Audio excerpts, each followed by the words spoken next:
So for a number of years, I've been watching the YouTube videos of a black conservative named Alfonso Rachel. You can check out his videos over on PJTV at the link below. Zoe calls himself a Christian conservative Republican patriot. Earlier this year, I commented on one of his videos. I pointed out that there were a number of blatantly racist commenters there and wondered what he thought of them. He said something to the effect that he usually didn't respond to individuals in the comments section, preferring instead to post videos that responded to everyone. Setting aside the fact that I'd never seen him respond to his racist commenters, I thought he had a fair point. The comment section of YouTube isn't the best way to make yourself heard, especially the comment section of someone else's work. So I decided to post some videos addressing his arguments. But I wondered how best to do it. The man is nothing if not prolific, and has to have done nearly 100 videos over the years. But then I remembered that Zoe recently released a book called Weapon of A.S.S. Destruction. A.S.S. is said to stand for American Socialist States, so I ordered a copy. The cover shows a donkey with a giant nuclear bomb hanging above his head. Get it? He's dropping bombs on the Democratic agenda, which he feels is actually socialist in nature. The book has words of praise for Zoe from, among others, Ann Coulter and the late Andrew Breitbart. The book breaks down Alfonso Rachel's beliefs in a format that allows me to challenge statements in context and in writing, and gives Zoe, should he so choose, written text to defend. Much easier than jumping around from video to video, trying to piece together different statements said over a fairly long period of time. I intend to take a look at one chapter per video. From time to time, I'll be referring to things Zoe has said in his videos, but my primary focus will be his book, which I've already read and enjoyed hating. So, rather than spend too much time telling you who I am, or even telling you more about who he is, let's just get started. The book has 14 short chapters, covering topics such as racism, capitalism, gay rights, abortion, etc. But chapter 1 covers a topic near and dear to Zoe's heart. It is entitled The So-Called Party Switch. The chapter starts out talking about why Rachel thinks liberals are the way they are, and why they have so much influence. First, he defines liberals specifically as people who demand conveniences at the expense of others.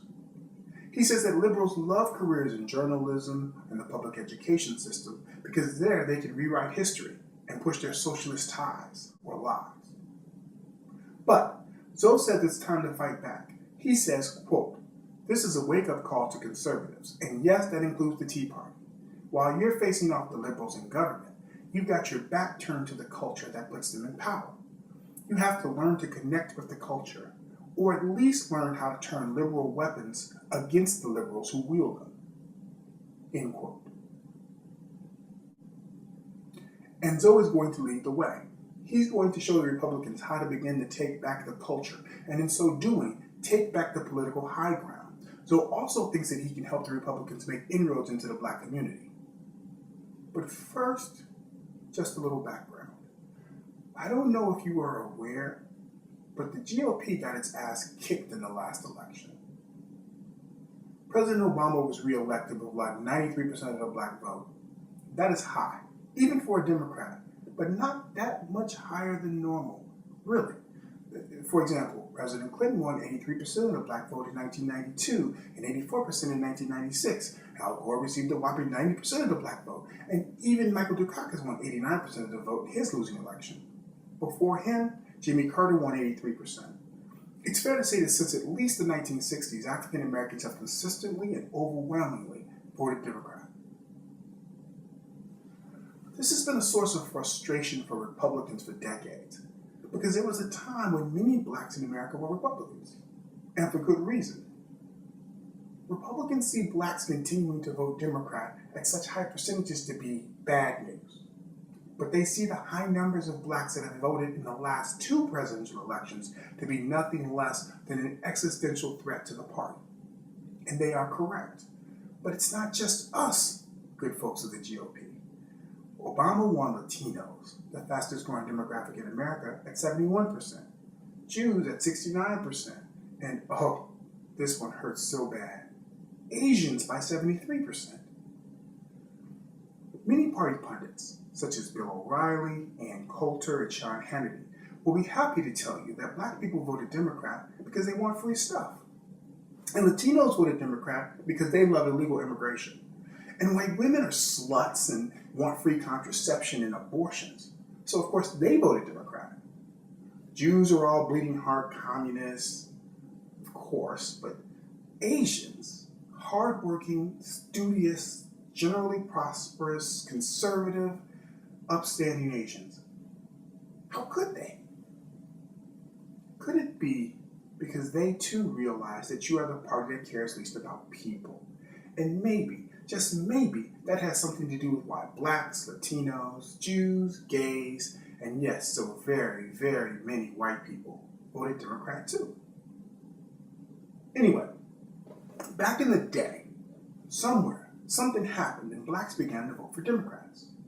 So informs us that contrary to what some liberals say, the Republican Party didn't stop being the party of the great emancipator, Abraham Lincoln. It didn't stop being the party of equality.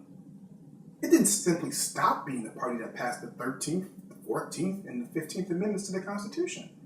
Amendments that made black people free, gave them the right to vote, and gave them equal protection under the law.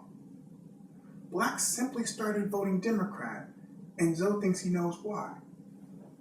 It all started, Zoe assures us, with the corrupt bargain of 1877.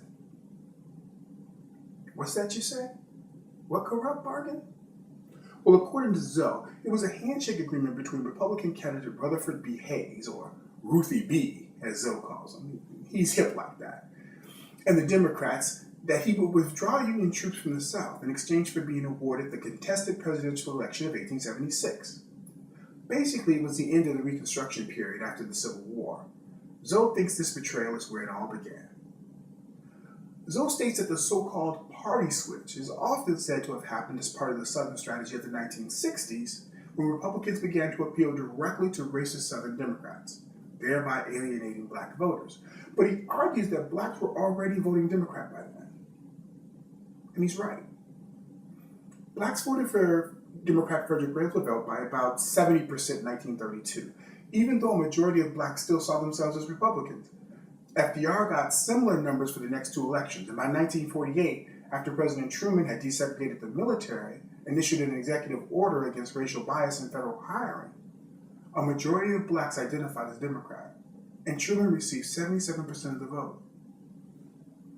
And President Lyndon Johnson, after passing the Civil Rights Act of 1964, outlawing segregation in public places, among other things, received 94% of the black vote. 94% for a Southern white man. In 1965, that same Democrat passed the Voting Rights Act. That's why I shake my head at claims of obvious bias when black people vote for black Democrat Barack Hussein Obama by similar numbers. And why were we voting Democrat? According to Zoe and his ilk, it was because Democrats gave us entitlements, stuff. But what stuff? The right to not be discriminated against in our jobs in the military? The right to be treated equally in hiring for federal employment? The right to not be banned from a restaurant because of the color of our skin? The right to have our votes protected? Is that what passes for entitlements in the land of Republicans? Zoe thinks it's a big deal that Lyndon Johnson supposedly said about pushing through the Civil Rights Act of 1964.